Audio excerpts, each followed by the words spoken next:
बिस्मिल्लाहिर्रहमानिर्रहीम। अस्सलाम वालेकुम dear students, welcome to my YouTube channel. आज हम करेंगे ग्रुप थ्योरी का topic number 26 to 30। I hope so कि पिछले लेक्चर्स आप सबको अच्छे तरीके से समझ आ गए होंगे। अगर कोई भी कन्फ्यूजन है तो आप पूछ सकते हैं। तो स्टार्ट करते हैं। आज हमने पढ़ना है सब ग्रुप्स को पढ़ना है। ग्रुप थ्योरी में सब ग्रुप्स क्या होते हैं और इसके कुछ प्रॉपर्टीज़ हैं, कुछ थ्योरम है, हम उनको प्रूफ करेंगे और कुछ एग्जाम्स वगैरह को हम देखेंगे।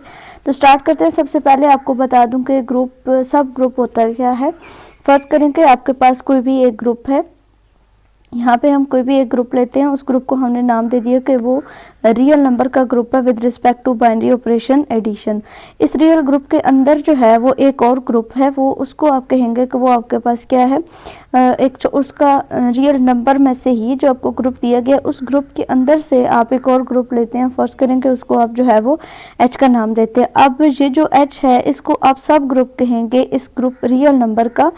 जब जो है वो ये जो आपका अंदर वाला ग्रुप होगा, यानी कि ये जो आपने नया ग्रुप लिया है, ये ग्रुप्स की चारों प्रॉपर्टीज़ को सेटिस्फाई करेगा। मीन्स के ये ग्रुप क्लोजर भी होगा, इस ग्रुप में आइडेंटिटी एलिमेंट भी एग्जिस्ट करेगा, इस ग्रुप में इन्वर्स भी एग्जिस्ट करेगा और एसोसिएटिव प्रॉपर्टी को भी ये सेटिस्फाई करेगा।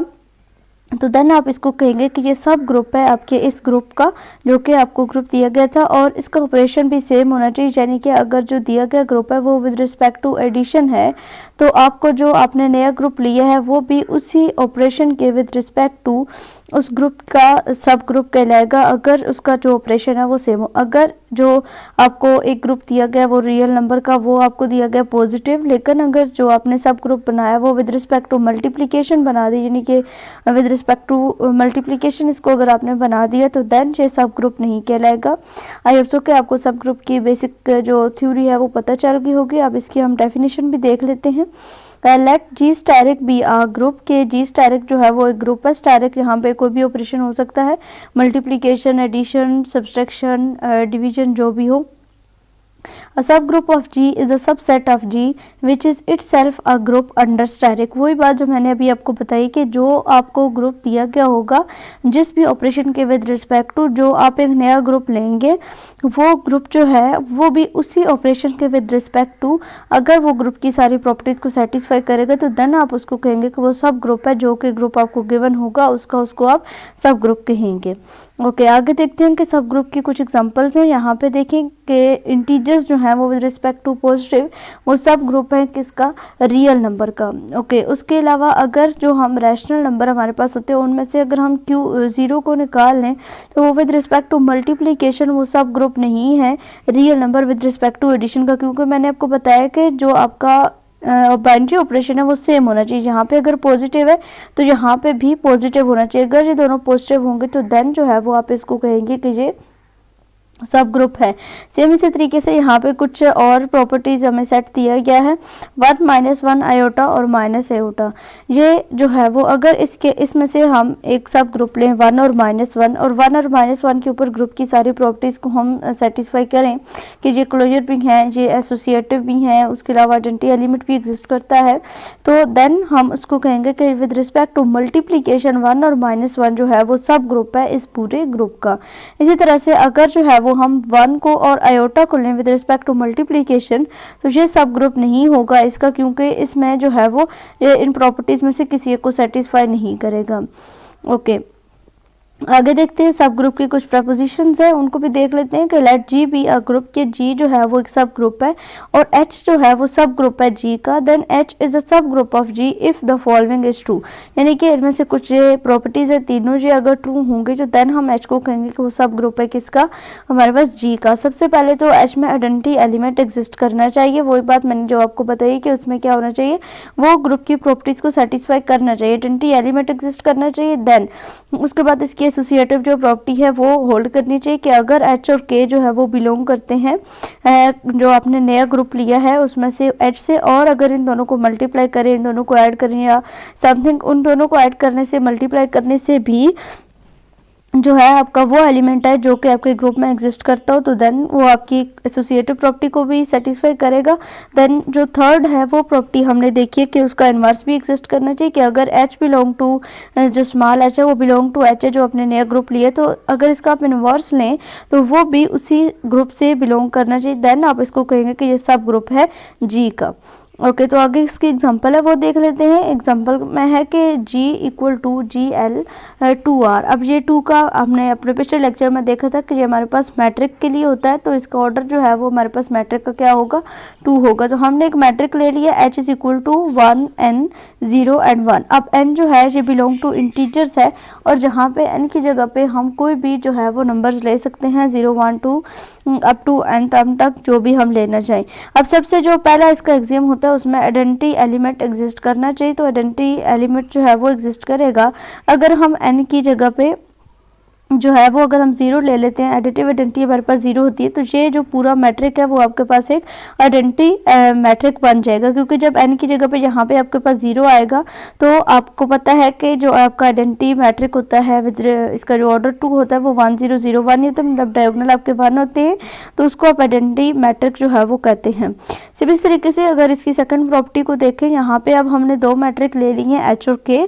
अगर इन दोनों H और K को अगर हम जो है वो मल्टीप्लाई करें तो उसके बाद जो है वो हमारे पास इसका जो सोल्यूशन बनेगा वो इसी H से बिलोंग करेगा, यानी कि H में 1 भी होगा, उसके बाद P प्लस N भी होगा, 0 भी होगा और 1 भी होगा। तो ये इन दोनों को मल्टीप्लाई करने के बाद भी हमारे पास जो आंसर आएगा वो भी H से बिलोंग करेगा। फिर हम इसको कहेंगे कि ये सब ग्रुप है। एक प्रॉपर्टी हमारे पास इसकी बाकी कि अब इसका इन्वर्स भी एग्जिस्ट करेगा कि नहीं करेगा।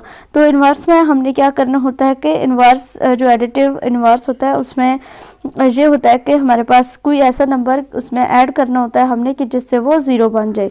तो अगर देखो तो हमने N की जगह पे कोई भी नंबर लेना है, बाकी तो हमारे पास है ही आइडेंटिटी, उसको हमने नहीं चेंज करना, जस्ट हमने N पे फोकस करना है। तो N में अगर हम -N को ऐड कर दें तो देन जो है वो हमारे पास क्या आएगा, एडिटिव आइडेंटिटी आएगी। तो ये तीनों प्रॉपर्टीज़ जो है वो हमारे पास सेटिस्फाई हो गई हैं, तो देन अब इसको कहेंगे कि H जो है वो सब ग्रुप है G का।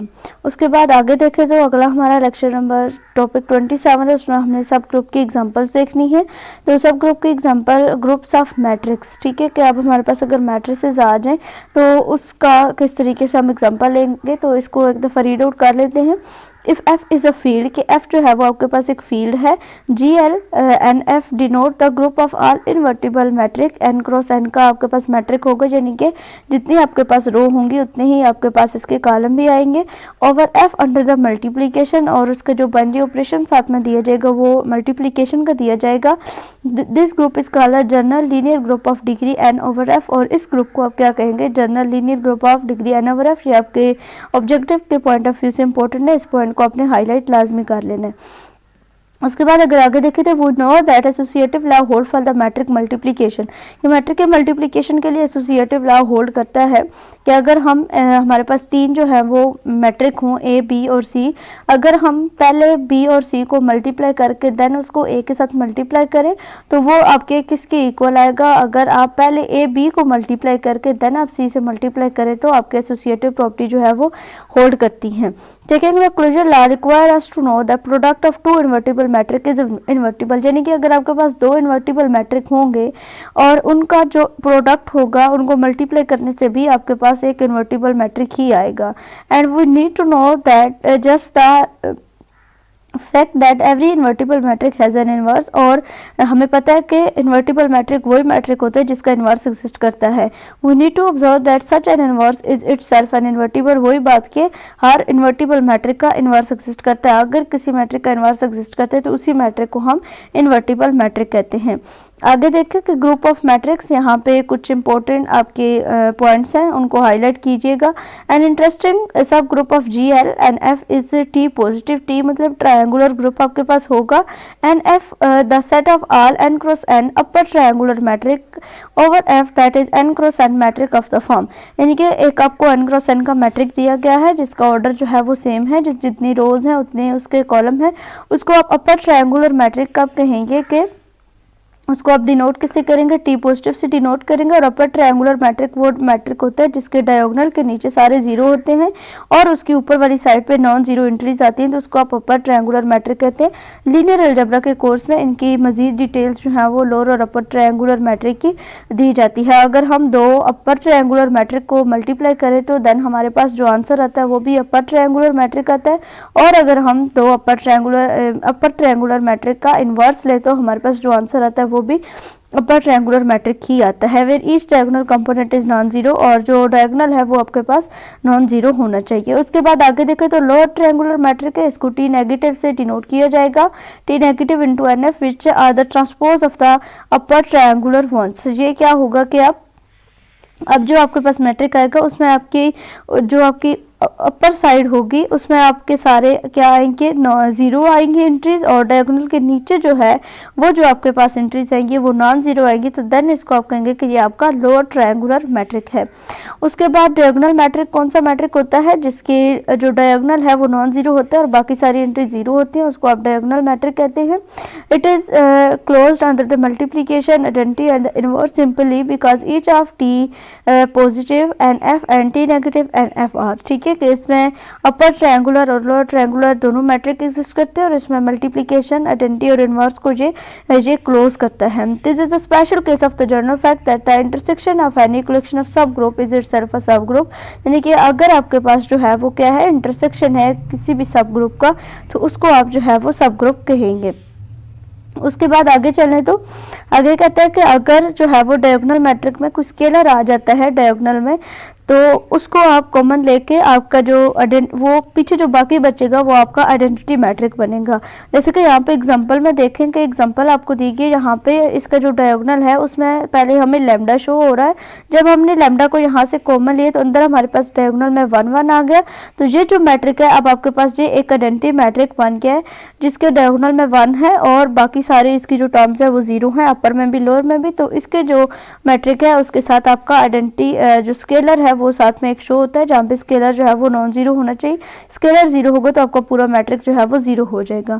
उसके बाद कुछ और टाइप्स है मैट्रिक्स की। इधर यूनी अपर ट्रायंगुलर मैट्रिक कौन सा मैट्रिक होता है, उसको यू टी पॉजिटिव से डिनोट किया जाता है। इसमें जो आप डायगोनल है वो 1 होगा ये अपर ट्रायंगुलर मैट्रिक, लेकिन डायगोनल 1 होगा। अगर जो जस्ट अपर ट्रायंगुलर मैट्रिक है उसमें डायगोनल का 1 होना लाजमी नहीं है। फिर इसी तरीके से यूनी लोअर ट्रायंगुलर मैट्रिक है उसमें भी जो आपका डायगोनल होगा वो 1 होगा और अपर में सारी टर्म 0 होंगी और नीचे जो है वो आपकी नॉन जीरो एंट्रीज आएंगी।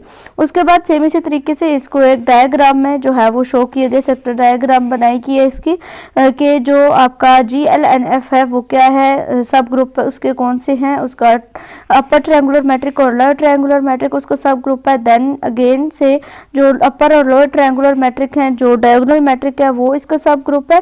और सेम इसी तरीके से जो अपर ट्रायंगुलर मैट्रिक है उसका यूनिटी अपर ट्रायंगुलर मैट्रिक सब ग्रुप है और लोअर ट्रायंगुलर मैट्रिक का यूनिटी लोअर ट्रायंगुलर मैट्रिक जो है वो सब ग्रुप है। और इनके जो है वो आगे सब ग्रुप इनका जो एलिमेंट बनता है वो क्या बनता है, सबका 1 बनता है। ओके आगे देखें तो ग्रुप्स ऑफ मैट्रिक है।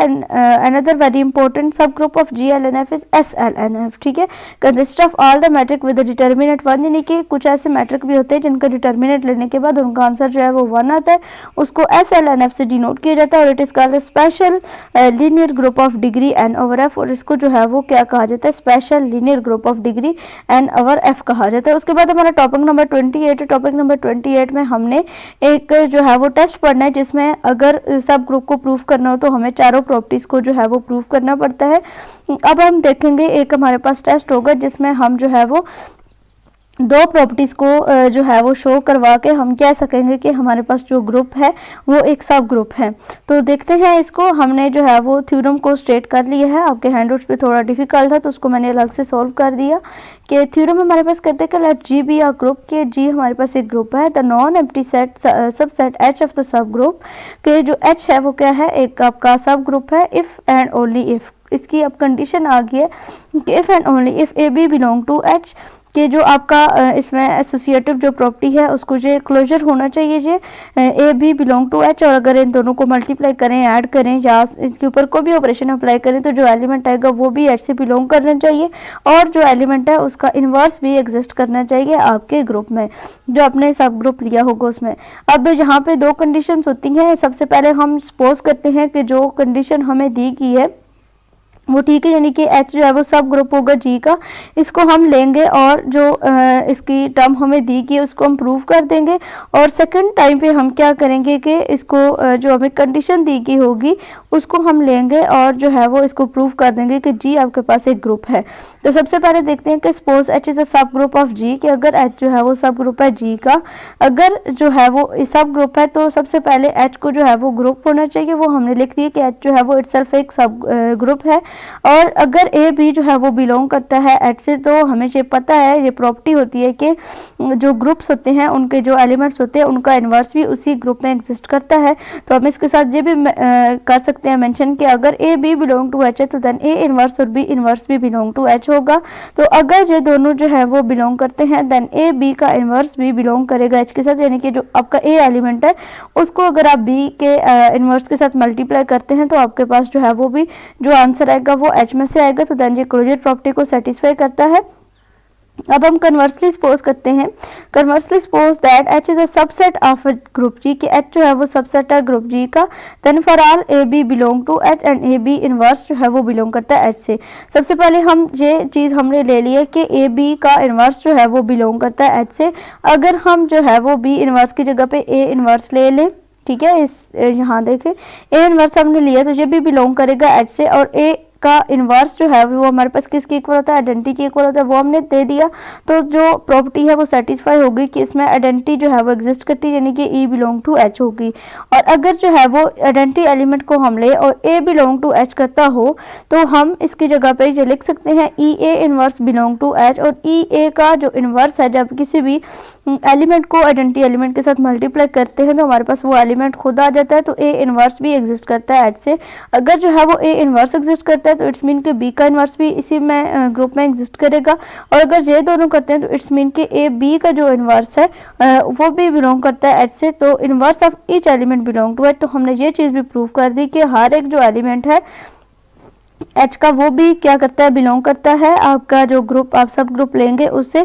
तो हमारी जो प्रॉपर्टीज़ हैं वो सेटिस्फाई होगी कि आइडेंटिटी एलिमेंट भी एग्जिस्ट करेगा और दूसरा जो है वो इनवर्स भी एग्जिस्ट करेगा।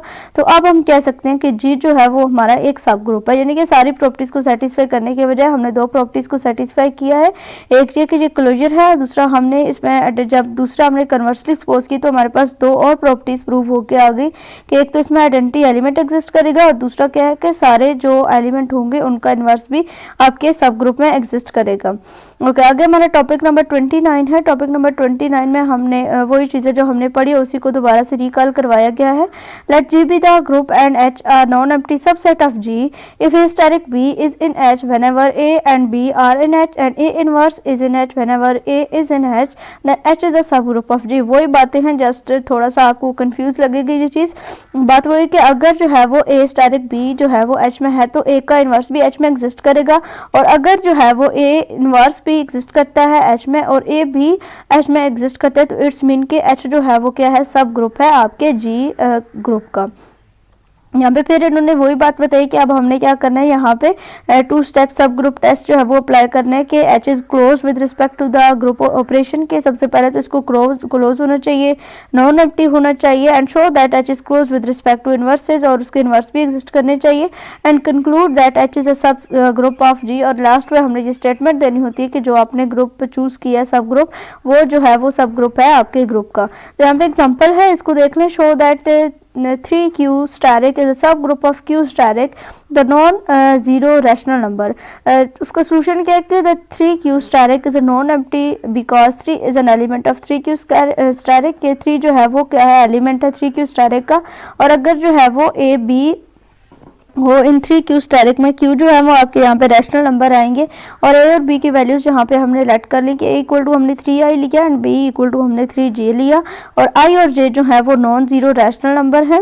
Then A B equal to 3i and 3j हम इसको इस तरह से लिख सकते हैं और फिर अब जब हमने इसके ऊपर एसोसिएटिव प्रॉपर्टी को लगाया तो हम इसको 3 इंटू 3ij लिख सकते हैं। ये भी एलिमेंट है 3q के, तो यहाँ पे जो है वो इसकी क्लोज्ड ये होता है कि अगर हम 3 इंटू 3ij को लिखें तो ये हमारे पास वही जो आंसर आएगा वो हमारे पास रैशनल नंबर में से ही आएगा।